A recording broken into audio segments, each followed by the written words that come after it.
NEET परीक्षा परिणाम को लेकर विरोध थमने का नाम नहीं ले रहा है। नीट यूजी रिजल्ट को लेकर उठे विवाद पर सुप्रीम कोर्ट ने फैसला सुना दिया है। सर्वोच्च अदालत ने नीट में ग्रेस मार्क्स पाने वाले 1563 छात्रों के ग्रेस मार्क्स को रद्द कर दिया है। ये छात्र बिना ग्रेस मार्क्स काउंसलिंग में शामिल हो सकते हैं।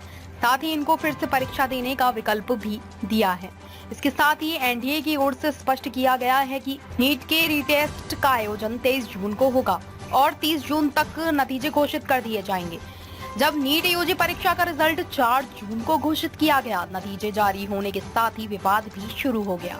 नतीजे सामने आए तो पता चला कि 1500 से ज्यादा अभ्यर्थियों को ग्रेस मार्क्स दिए गए हैं। आमतौर पर जहां 2-3 टॉपर ही सामने आते थे, वहीं इस बार एक बड़ी संख्या में 68 स्टूडेंट्स को पूरे के पूरे 720 मार्क्स दिए गए थे। ऐसे में पेपर लीक के आरोप भी लगाए गए। उदयपुर में भी एसेंट कैरियर के छात्रों ने फिर से परीक्षा कराने की मांग की है। छात्रों का कहना है कि उनके भविष्य के साथ खिलवाड़ ना हो, इसके लिए भी सरकार जल्द से जल्द जो भी आरोपी हैं, उनकी गिरफ्तारी करे। आपको बता दें कि आरोप लग रहे हैं कि टॉपर में से 6 तो हरियाणा के एक ही सेंटर पर परीक्षा देने वाले छात्र थे। इसलिए बड़ी संख्या में छात्र परीक्षा निरस्त करने की मांग करने लगे। देश के मेडिकल संस्थानों और कॉलेजों में मेडिकल कोर्सेज के लिए होने वाली नीट को लेकर खड़ा हुआ विवाद हर किसी को बुरी तरह से प्रभावित करेगा। पूरा मेडिकल शिक्षा प्रणाली इसकी चपेट में आ गई है। सबसे पहले तो एमबीबीएस और अन्य कोर्सेज में प्रवेश के लिए कट ऑफ इतना ज्यादा जाने वाला है कि बड़ी संख्या में अच्छे छात्रों को भी अच्छे कॉलेजों में प्रवेश मिलना मुश्किल हो जाएगा। बहुत से छात्रों को प्राइवेट कॉलेजों या डीम्ड यूनिवर्सिटी में प्रवेश लेना पड़ सकता है, क्योंकि उनको सरकारी कॉलेज नहीं मिलेगा। एसेंट कैरियर के शिक्षक बताते हैं कि कट ऑफ ज्यादा होने के कारण कई मेधावी 1-2 अंक से प्रवेश पाने में वंचित रह जाएंगे। इनके सामने विकल्प होगा कि प्राइवेट कॉलेजों में अधिक फीस देकर एडमिशन ले या फिर अगली बारी का इंतजार करें। ग्रेस मार्क्स पाने वाले जिन अभ्यर्थियों को दोबारा परीक्षा का मौका दिया गया है, उन पर दबाव बढ़ेगा तो 2-4 अंकों से पीछे रहने वाले छात्र डिप्रेशन का शिकार हो सकते हैं। बताना किस तरह से जो रिजल्ट आया, किस तरह से प्रभावित हुई, क्या कितने मार्क्स आ गए? मेरा नाम मनस्वी वैष्णव है। मेरे इस साल नीट के अंदर 640 मार्क्स मैंने स्कोर किया है, पर प्रॉब्लम यह है कि इस साल इतना इन्फ्लेशन देखने को मिला कि हम लोग श्योर नहीं है कि हमें कुछ मिलेगा भी नहीं मिलेगा। इतनी ज़्यादा रैंक्स हाई हैं कि मिलना बिल्कुल इम्पॉसिबल सा लग रहा है। क्या लगता है क्या होना चाहिए, किस तरह की मांग आपकी?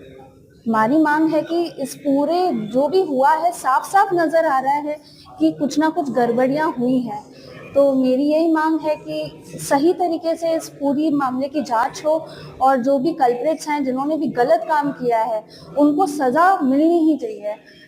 और हम बताएं जो नीट का परिणाम आया उसके बारे में क्या सोचती है, कितने मार्क्स आए थे, किस तरह से प्रभावित किया?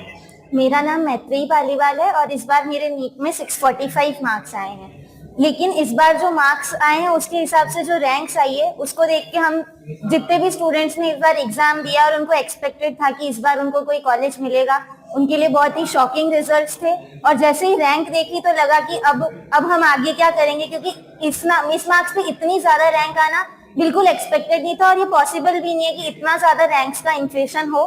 तो बहुत ज्यादा डिप्रेस्ड हो गए थे कि अब आगे क्या करें। तो अब वापस हम उसी जगह पे खड़े हैं जहाँ पे हम पिछले साल खड़े थे। अब हमें वही लग रहा है कि पिछले साल हमने जो पूरी मेहनत की है उसका हमें कोई रिजल्ट मिल नहीं रहा है इस बार। तो इस बार जो रिजल्ट्स में गड़बड़ियां हुई है उसकी वजह से बहुत हमें सफर करना पड़ रहा है। अब हम ये सोचने में लगे कि इस बार क्या होगा, और अगर इस बार कुछ नहीं होता है, हमने वापस तैयारी की, तो क्या भरोसा है कि अगले साल भी ऐसा कुछ नहीं होगा। जब तक हमें ये भरोसा नहीं दिया जाएगा कि या कोई एक्शन नहीं लिया जाएगा तो हमें कैसे पता चलेगा कि अगले साल भी हम वहीं पे आके खड़े नहीं होंगे जहाँ पे आज हम खड़े हैं। क्या सोचते हैं, किस तरह का विरोध है, आगे क्या होना चाहिए, एनडीए को क्या करना चाहिए? हम सब तो चाहते हैं कि रीनीट हो, क्योंकि जितना रैंक्स वगैरह आई है उससे ये तो पक्का है कि बहुत ज्यादा कुछ गड़बड़ियां हुई है। तो अगर रीनीट होगा तो वापस वो चीजें वो होगी, वो बच्चे फिल्टर होते जाएंगे और जो सही में जो चाहते, जिन्होंने मेहनत की है, उनका नंबर आएगा, उनकी रैंक्स आएंगी और उनको कॉलेज जरूर मिलेगा। ताज़ा खबरों से जुड़े रहने के लिए हमारे चैनल को सब्सक्राइब करें और बेल आइकन को दबाना ना भूलें, ताकि हर खबर की नोटिफिकेशन आपको मिलती रहे।